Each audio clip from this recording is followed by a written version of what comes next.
चंद्रयान 2 जो कि इंडिया का एक काफी हद तक सफल प्रोग्राम रहा, लेकिन सतह से केवल 2.1 किलोमीटर की ऊंचाई पे आने के बाद इसके साथ कुछ ऐसा हुआ जो कि नहीं होना चाहिए था।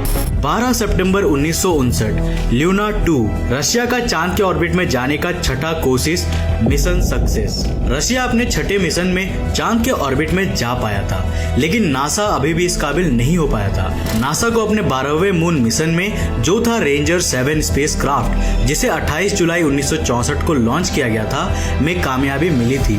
जी हाँ, और वहीं बात की जाए इसरो की, तो इसरो ने 21 अक्टूबर 2008 को अपने चंद्रयान 1 को लॉन्च किया था, जो कि चांद पे जाने का इंडिया का पहला कोशिश था।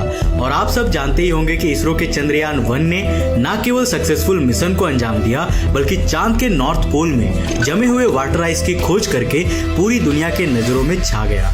जी हाँ, केवल इसरो ही नहीं बल्कि जापान के institute of space astronautical science यानी आईएसएस और चाइना की सीएनएसए यानी चाइना नेशनल स्पेस एडमिनिस्ट्रेशन भी अपने पहले ही कोशिश में चांद पे जाने में सफल रहे थे। लेकिन यहाँ जो सबसे खास बात थी वो ये थी कि इंडिया का मून मिशन जापान और चाइना के मून मिशन में हुए खर्च के आधे से भी कम खर्च में की गई थी। जी हाँ, चाइना का चैंग-ई 1 जो कि चांद पे किया गया पहला ऑर्बिटर मिशन था, का बजट था 1415 करोड़ रुपए, और वहीं इसरो के चंद्रयान 1 मिशन का बजट था मात्र 386 करोड़ रुपए। लेकिन इस मिशन के बाद इसरो का दूसरा स्पेस एक्सप्लोरेशन मिशन था मंगलयान मिशन यानी मार्स ऑर्बिटर मिशन, जिसे 5 नवंबर 2013 को लॉन्च किया गया था। ये एक बिल्कुल ही नामुमकिन सा मिशन था, क्योंकि इसके पहले किसी भी देश के स्पेस एजेंसी पहले ही प्रयास में मंगल ग्रह के ऑर्बिट तक नहीं पहुंच पाया था। लेकिन इसरो ने इस नामुमकिन से मिशन को भी मुमकिन कर दिखाया। और क्या आपको पता है, इसरो ने यह मिशन केवल और केवल 454 करोड़ रुपए के बजट में ही किया था। इस बजट में इस तरह का मिशन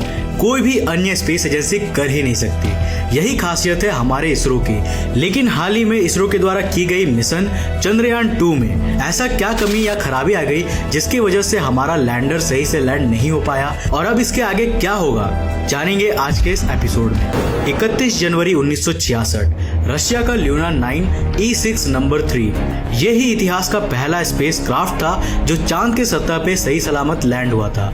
जी हाँ, और क्या आपको पता है ये रशिया द्वारा किया गया 12वां ल्यूनार लैंडिंग मिशन था। जी हाँ, इसके पहले रशिया के एरोस्पेस कंपनी एनपीओ लेवोश्किन ने कुल 11 बार लैंडर को मून पे भेजा था, और इन 11 बार रशिया की मिशन फेल्ड रही। लेकिन सोवियत यूनियन के ल्यूनार प्रोग्राम का 12वां मिशन 3 फरवरी 1966 को चांद के सतह पे सफलतापूर्वक सॉफ्ट लैंडिंग करने के बाद इतिहास में चांद पे सॉफ्ट लैंड करने वाला पहला अनमैन्ड मिशन बन गया। लेकिन क्या आपने यहाँ एक बात नोटिस करी कि रशिया को चांद पे लैंड करने के लिए कितना ज्यादा समय लगा था? अब बात करते हैं हमारे इसरो के चंद्रयान 2 मिशन के बारे में। चंद्रयान 2 जो कि इंडिया का एक काफी हद तक सफल प्रोग्राम रहा, लेकिन सतह से केवल 2.1 किलोमीटर की ऊंचाई पे आने के बाद इसके साथ कुछ ऐसा हुआ जो कि नहीं होना चाहिए था। शायद लैंडिंग के वक्त इसके नीचे लगे 4 थ्रस्टर्स में से किन्हीं 2 में या शायद सभी में कुछ प्रॉब्लम आ गई होगी, जिसके कारण ये चांद के सतह पे एकदम से गिर गया, और यह फिलहाल चांद के सतह पे तिरछा पड़ा हुआ है।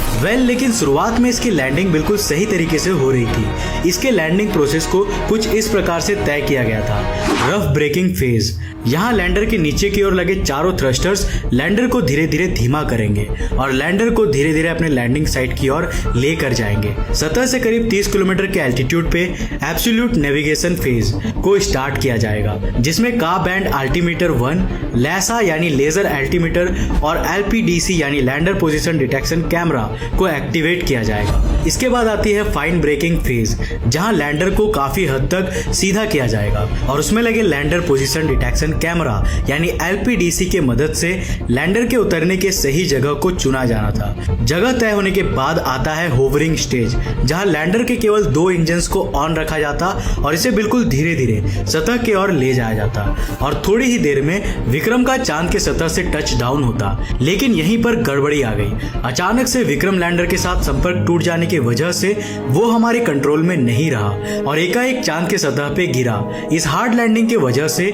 ये थोड़ा टिल्ट हो हो गया। इसरो का चंद्रयान 2 मिशन एक हाईली कॉम्प्लेक्स मिशन था, क्योंकि इसकी तकनीक पिछले सभी इसरो मिशन की तुलना में काफी ज्यादा एडवांस और पेचीदा थी। आमतौर पर स्पेस एजेंसीज या तो ऑर्बिटर मिशन करते हैं या फिर लैंडर मिशन, लेकिन इसरो के इस मिशन में न केवल एक ऑर्बिटर बल्कि उसी के साथ एक लैंडर और रोवर को भी भेजा गया था, और इसी कारण ये मिशन बहुत ही ज्यादा पेचीदा था। लेकिन हमारे इसरो के साइंटिस्ट ने इसे कर ही दिखाया।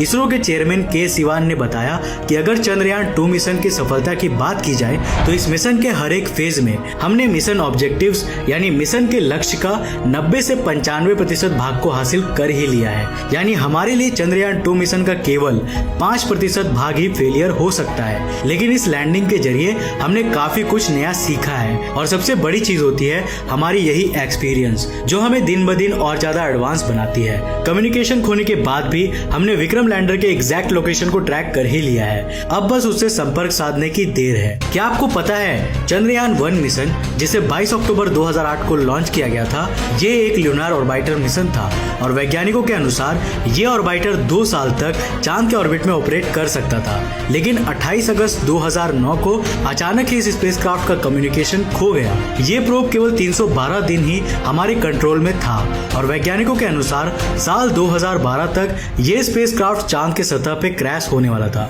लेकिन मजे की बात यह है कि साल 2016 में नासा ने अपने LRO स्पेसक्राफ्ट के खोज करते हुए चंद्रयान 1 की भी खोज कर ली थी, जो चांद के सतह से करीब 200 किलोमीटर के एल्टीट्यूड पे चांद को ऑर्बिट कर रहा था। उस वक्त हमारा चंद्रयान 1 से संपर्क क्यों टूटा, इसकी कोई पुष्टि नहीं हो पाई, लेकिन हमने हार नहीं मानी थी। चंद्रयान 2 से भी हमने काफी कुछ नया सीखा, और इसका ऑर्बिटर जो कि चांद के सतह से करीब 100 किलोमीटर के एल्टीट्यूड पे चक्कर काट रहा है, ये अगले 7.5 सालों तक हमें चांद के बारे में जरूरी जानकारियां देगा।